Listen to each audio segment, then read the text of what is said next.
ગુજરાતની સૌથી મહત્વની રાજકીય લડાઈની બનાસકાંઠામાં હાલ બરાબરીની ટક્કર જોવા મળી રહી છે। ભાજપ કોંગ્રેસને પછડાટ આપવા માટે અનેક કોંગ્રેસના નેતાઓને તોડીને ભાજપમાં સામેલ કરી લીધા, જેથી ભાજપને વિશ્વાસ છે કે તેઓ બનાસકાંઠામાં ખૂબ જ સરળતાથી જીતી જશે। સામે કોંગ્રેસ પોતાની ફાયર બ્રાન્ડ મહિલા નેતાના દમ પર કરી રહી છે જીતનો દાવો।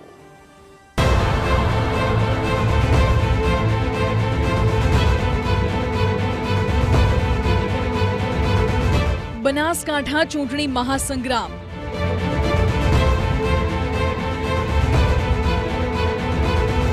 ભાજપ કોંગ્રેસ વચ્ચે જામી જોરદાર લડાઈ।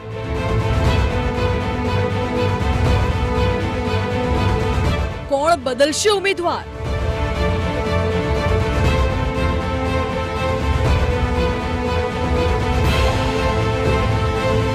ચૂંટણી પ્રચારમાં ભીષણ ઘમાસાણ। બનાસકાંઠાનો ગઢ જીતવા માટે હાલ ભાજપ અને કોંગ્રેસે એડી ચોટીનું જોર લગાવી દીધું છે।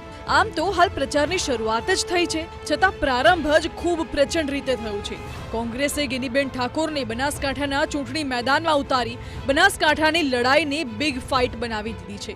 હાલ સમગ્ર ગુજરાતની નજર બનાસકાંઠા પર મંડાઈ છે, ત્યારે સોશિયલ મીડિયામાં એવી ચર્ચા છેડાઈ કે ગેનીબેન સામે ભાજપના રેખા ચૌધરી હાલ જામી નથી રહ્યા, જેના કારણે ભાજપ કદાચ પોતાના ઉમેદવારને બદલી પણ શકે છે। જો કે થોડા જ કલાકોમાં ભાજપે આ વાતનું ખંડન કરી દીધું અને સામે આક્ષેપ કર્યો કે બનાસકાંઠામાં કોંગ્રેસ હાર ભાળી ગઈ છે, જેથી કોંગ્રેસના જ પોતાના ઉમેદવારને બદલી શકે છે। ઉમેદવાર જાહેર થયા પછી સંતો મંતો સામાજિક રાજકીય શૈક્ષણિક આગેવાનશ્રીઓના આશીર્વાદ મળી રહ્યા છે। જનતા દળનો જે રીતે પ્રેમને આવકાર મળી રહ્યો છે એ જોતા લાગે છે કે ડોક્ટર રેખાબેન ચૌધરી એ 5 લાખથી પણ વધારે વોટથી જીતે એક ઇતિહાસ રચે। એ પ્રકારનું વાતાવરણ જ્યારે રચાયું છે ત્યારે કોંગ્રેસને હાર દેખાય છે।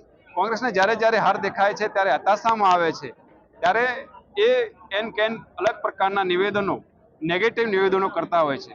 હું માનું છું આ જોતા એવું લાગે છે કે કોંગ્રેસની હતાશા જોતા એવું લાગે છે કે કોંગ્રેસ પાર્ટીના ઉમેદવાર બદલાઈ શકે છે। હવે ભાજપના નેતાઓ તમામ સભાઓ અને રેલીઓમાં પણ દાવો કરી રહ્યા છે કે બનાસકાંઠામાં કોંગ્રેસ ગેનીબેન પટેલને બદલી શકે છે। સાંભળો બનાસકાંઠામાં પ્રચાર દરમિયાન ભાજપના નેતાઓ શું દાવો કરી રહ્યા છે। ભુવનજીએ કીધું કે રેખાબેન જીતશે, ભાગીદાર તમે થશો ને થશો એની ખાતરી આપી। કોંગ્રેસ છે ને ભાઈઓ હલબલી ગઈ છે, ગભરાઈ ગઈ છે, એમ કહીએ તો ઓછું નથી। કોંગ્રેસ એટલી ગભરાઈ ગઈ છે એના ઉમેદવારો પાસે ખેંચવાની તૈયારી કરી ચૂકી છે। અમદાવાદ પૂર્વમાંથી રોહન ગુપ્તાને ટિકિટ આપી, એને ના પાડી દીધી કે મારે ચૂંટણી નથી લડવી। હિંમતસિંહને કીધું, હિંમતસિંહ ના પાડી મારે ચૂંટણી નથી લડવી। અને તમે નવાઈ ના પામતા કાલ રાતની મુમેન્ટો ચાલુ થઈ ગઈ છે। આ ગેનીબેનને કોંગ્રેસ બદલી નાખે તો નવાઈ ના પામતા એવી કોંગ્રેસ ગભરાઈ ગઈ છે આપણા ઉમેદવારથી। ભાજપના નેતાઓના દાવા વચ્ચે બનાસકાંઠાના કોંગ્રેસના ઉમેદવાર ગેનીબેન ઠાકોરે ભર્યો છે હુંકાર। ગેનીબેન ઠાકોરે કહ્યું છે કે હું કોઈ પણ તપાસ એજન્સીથી ડરતી નથી। સાંભળો ચૂંટણીના મેદાનથી ગેનીબેન ઠાકોરે કેવી રીતે ભાજપને પડકાર ફેંક્યો।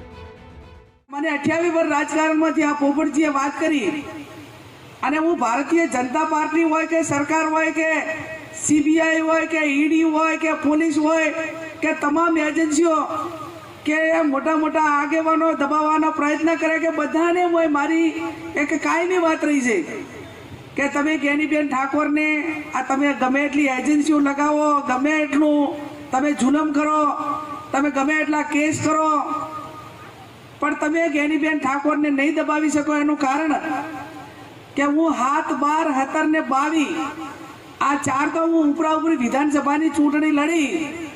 દરેક ઉમેદવારને ચૂંટણીમાં ફોર્મ ભરે ટાઈમે એફિડેવિટમાં એની મિલકત બતાવવા માટે સોગંદનામું કરવાનું હોય છે કે તમારી વર્તમાન મિલકત કેટલી છે।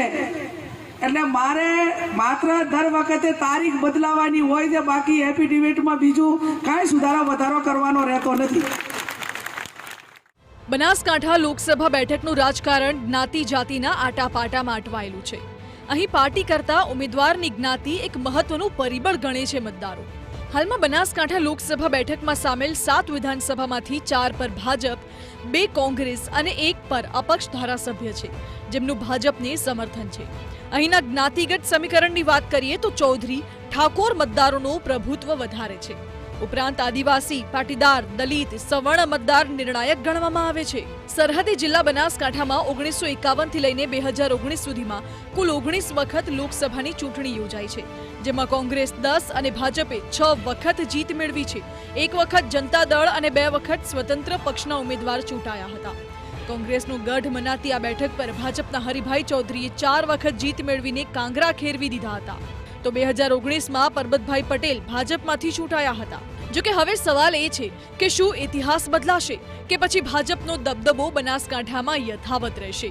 હાલ કોંગ્રેસને સમગ્ર ગુજરાતમાંથી સૌથી વધુ આશ ઉત્તર ગુજરાત અને બનાસકાંઠાથી જ છે, જેથી જમીન પર કોંગ્રેસ મજબૂત રીતે પ્રચાર કરી રહી છે.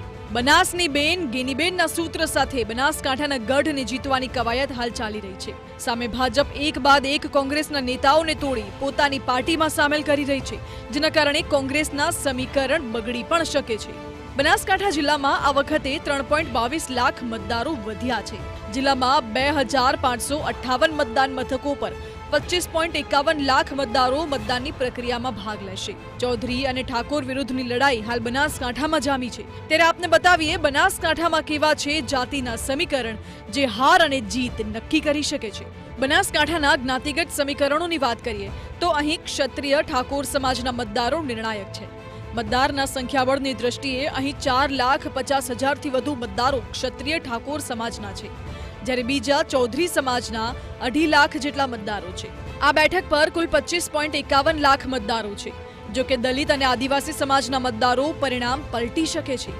આ બંને સમાજના 1.75 લાખ મતદારો છે. આમ બનાસકાંઠામાં જીત મેળવવા ભાજપ અને કોંગ્રેસમાં આર-પારની લડાઈ છે. આમ તો બનાસકાંઠામાં અનેક ફેક્ટર છે, પરંતુ જો મોદી ફેક્ટર ચાલશે તો એક પણ સમીકરણ નહીં ટકી શકે. Bureau report, TV9.